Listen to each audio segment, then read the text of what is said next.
Growing Your Business, a series of podcasts brought to you by the Learning Works team at Highlands Islands Enterprise. In this podcast, we'll be taking a closer look at the core resource of every business, the people. Businesses from across the region will be explaining how training, development and creating the right workplace environment has had a huge impact across the board. The success and growth of a business is inextricably linked to the performance of its employees.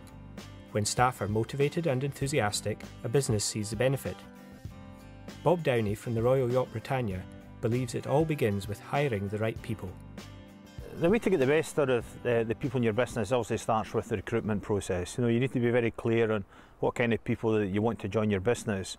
We tend to recruit on attitude, and then we teach the more technical skills thereafter. We also use the best people in the business to train the new people joining the business, but it really does start right at the beginning, being clear on making sure you get the right people into the business. And if things are not working out at the beginning, they need to know, in a very sort of gentle way, because they're used to doing things a different way. And when you're trying to run a top quality operation, it's important that people know the standards that are expected. Craig Ewan from Kingsmills Hotel in Inverness also believes that hiring people with the right attitude is vital, because although it may take a little longer to find the perfect person, a business will soon reap the benefit. From the recruitment process, my team, I feel, are motivated because we have an objective that we are recruiting for attitude and training for skill.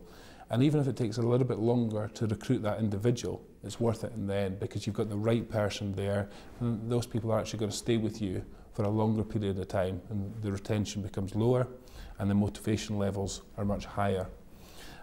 We review the individual 30 days, we review them at 60 days and 90 days, and that's a two-way process as well. It's not just about the hotel reviewing with the individual, we're encouraging that individual to give us feedback, and if there's a need for more training or more development that they're not getting, that's their opportunity to speak up, and then we will in turn will provide that for them. To get the best out of your staff, regular appraisals and honest feedback is invaluable, whether this is as a team or with individuals. As Craig Ewan explains, it's a fantastic way of keeping a business focused on its goals. One of the things we also have within the hotel is we have a review process called what we call a wrap session. And every 90 days we get the whole hotel together and we go through our wrap session. Our wrap session consists of what the goals and objectives were 90 days ago, how we've achieved those goals during that time, any other future developments that we have within the hotel, any reward and recognition within that period, any training and development, and any star associates that we have. We have 2 star associates every month. We have one for the heart of house and one for the front of house.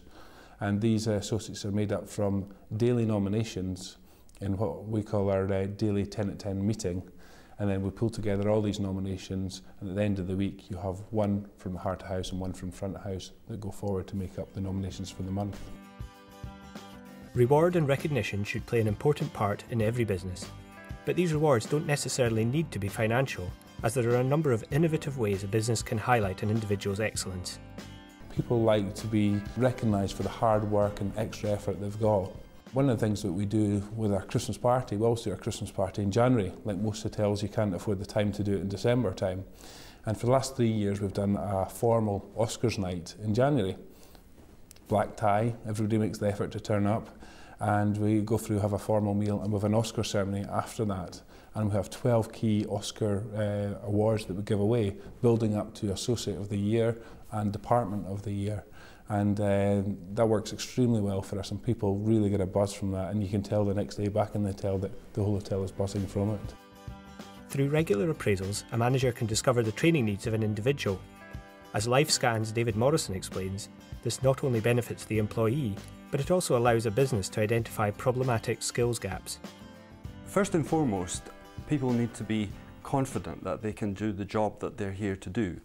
So we focus first of all on making sure that they are well prepared for the job they do. And because we're in a regulated industry, we have to be absolutely sure that all the things that fit with the compliance issues around legality and so forth, and health and safety, they're up front, and everybody is very well aware and well trained and provided for in that respect. So a lot of our systems are around that sort of general meat and potatoes, if you like, each day of making sure everything's compliant. But thereafter, we try to help leaders at every level to help their people develop their own professional skills and identify the gaps. So together, my team, the HR business partners, the managers themselves, work with the employees to make sure that they're identifying the skills gaps that they might have, or that they have ambitions to develop further in their own profession. So we have a formal system of appraisal, but we have quarterly reviews throughout the year where leaders have the opportunity to talk to their people. They share ideas about how things are going. They have targets, and seeing how they're going is a part of that conversation.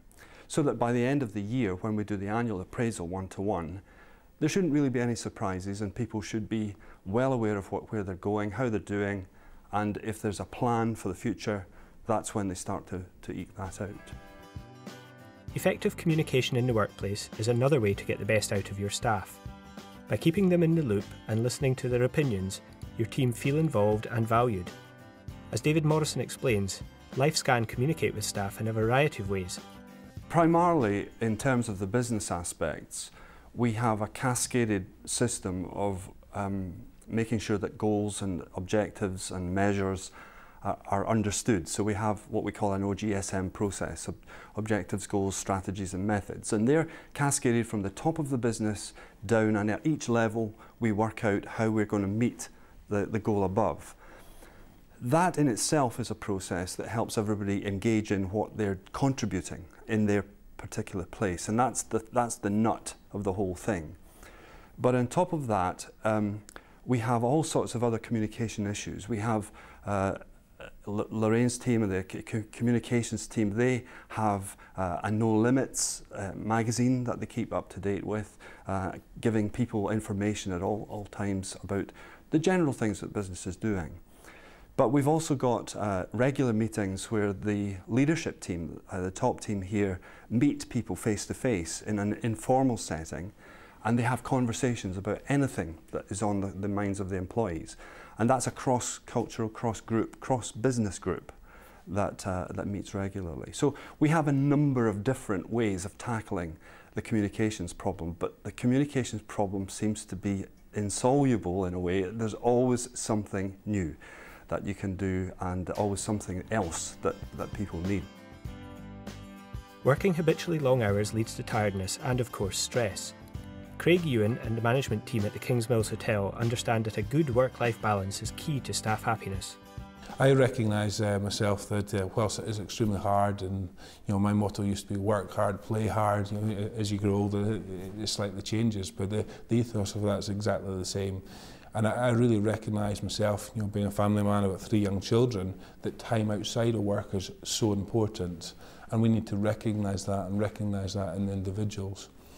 One thing that we very much try to do in this hotel is we try not to have split shifts, because split shifts doesn't work really, because you're continually burning the person out at both ends of the day, and it doesn't give them a decent break from it. And likewise with their days off, we always try and give their days off consecutively, their 2 days off, so they can have a decent break as well. The people are the essential part of any business. By keeping them happy, motivated and rewarded, managers will see the benefit in business growth. To find out more on any of the issues raised in this episode, visit learning-works.co.uk. There you'll find a number of resources and details of training providers that can help you implement some of the areas we've touched on today. Well, thanks for listening. Next month we'll be taking a look at business improvement processes and how they can have a positive effect on the growth of your business.